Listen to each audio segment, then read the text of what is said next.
ಬಹಳ ವರ್ಷಗಳ ಹಿಂದೆ ವಿಜಯಪುರ ನಗರವನ್ನು ಮಹಾರಾಜ ಶ್ರೀ ಕೃಷ್ಣದೇವರಾಯರು ಆಡಳಿತ ಮಾಡುತ್ತಿದ್ದರು ಎಂದು ಜನರು ಹೇಳುತ್ತಿದ್ದರು.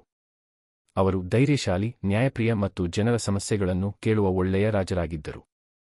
ಅವರ ಅರಮನೆ ದೊಡ್ಡದಾಗಿತ್ತು ಮತ್ತು ಅದರ ಸುತ್ತಲೂ ಸುಂದರ ತೋಟಗಳು ಇವೆ. ಒಮ್ಮೆ ವಿಜಯಪುರದಲ್ಲಿ ಭಾರೀ ಬರ ಬಂತು. ಮಳೆ ಬರದೆ ಬೆಳೆಗಳು ಒಣಗಿ ಹೋಯಿತು. ರೈತರು ತುಂಬಾ ದುಃಖಪಟ್ಟರು. ಜನರು ಅರಮನೆಗೆ ಬಂದು ಮಹಾರಾಜರನ್ನು ಭೇಟಿ ಮಾಡಿ ತಮ್ಮ ಕಷ್ಟವನ್ನು ಹೇಳಿದರು. ಮಹಾರಾಜರು ಜನರ ದುಃಖವನ್ನು ನೋಡಿ ತುಂಬಾ ಕಳವಳಪಟ್ಟರು. ಅವರು ತಮ್ಮ ಮಂತ್ರಿಗಳ ಜೊತೆ ಸಭೆ ನಡೆಸಿ, ನಮ್ಮ ಜನರು ಹಸಿವಿನಿಂದ ನರಳಬಾರದು, ತಕ್ಷಣ ಸಹಾಯ ಮಾಡಬೇಕು ಎಂದು ಹೇಳಿದರು. ಮಹಾರಾಜರು ಅರಮನೆಯ ಧಾನ್ಯ ಗೋದಾಮುಗಳನ್ನು ತೆರೆಯಲು ಆದೇಶಿಸಿದರು. ಬಡವರಿಗೆ ಉಚಿತವಾಗಿ ಅಕ್ಕಿ ಮತ್ತು ಧಾನ್ಯ ಹಂಚಲಾಯಿತು. ಜೊತೆಗೆ ಹೊಸ ಕೆರೆಗಳು ಮತ್ತು ಕಾಲುವೆಗಳನ್ನು ತೋಡಿಸಲು ಕಾರ್ಮಿಕರನ್ನು ನೇಮಿಸಿದರು.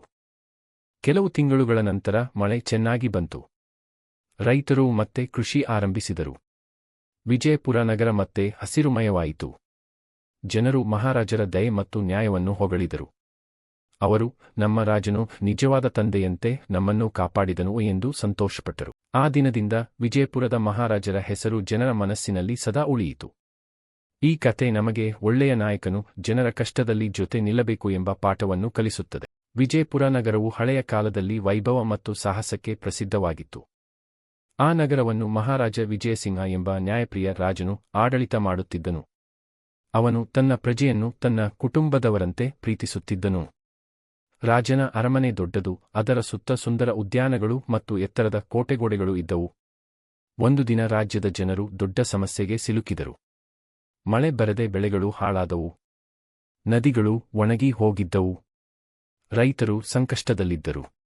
ಜನರು ಮಹಾರಾಜರ ಬಳಿಗೆ ಬಂದು ಸಹಾಯ ಕೇಳಿದರು. ಮಹಾರಾಜ ವಿಜಯಸಿಂಹನು ತಕ್ಷಣ ಸಭೆ ಕರೆದನು. ಜನರ ಸಂಕಷ್ಟವೇ ನನ್ನ ಸಂಕಷ್ಟ ಎಂದು ಹೇಳಿ ಅರಮನೆಯ ಧಾನ್ಯ ಭಂಡಾರವನ್ನು ತೆರೆಯಲು ಆದೇಶಿಸಿದನು. ಬಡವರಿಗೆ ಉಚಿತ ಆಹಾರ ಹಂಚಲಾಯಿತು. ಹೊಸ ಕೆರೆಗಳು ಮತ್ತು ಕಾಲುವೆಗಳನ್ನು ನಿರ್ಮಿಸಲು ಕಾರ್ಮಿಕರನ್ನು ನೇಮಿಸಲಾಯಿತು. ರಾಜನು ಸ್ವತಃ ಹಳ್ಳಿಗಳಿಗೆ ಭೇಟಿ ನೀಡಿ ಜನರ ಸಮಸ್ಯೆಗಳನ್ನು ಕೇಳುತ್ತಿದ್ದನು. ಅವನ ದಯೆ ಮತ್ತು ನ್ಯಾಯದಿಂದ ಜನರಲ್ಲಿ ಧೈರ್ಯ ಮೂಡಿತು. ಕೆಲವು ತಿಂಗಳುಗಳ ನಂತರ ಮಳೆ ಚೆನ್ನಾಗಿ ಬಂದು ಬೆಳೆಗಳು ಸಮೃದ್ಧಿಯಾದವು. ವಿಜಯಪುರ ಮತ್ತೆ ಸಂತೋಷದಿಂದ ತುಂಬಿತು.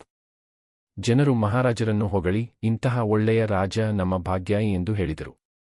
ಆ ದಿನದಿಂದ ವಿಜಯಪುರ ಮಹಾರಾಜರ ಹೆಸರು ಜನರ ಹೃದಯದಲ್ಲಿ ಸದಾಕಾಲ ಉಳಿಯಿತು.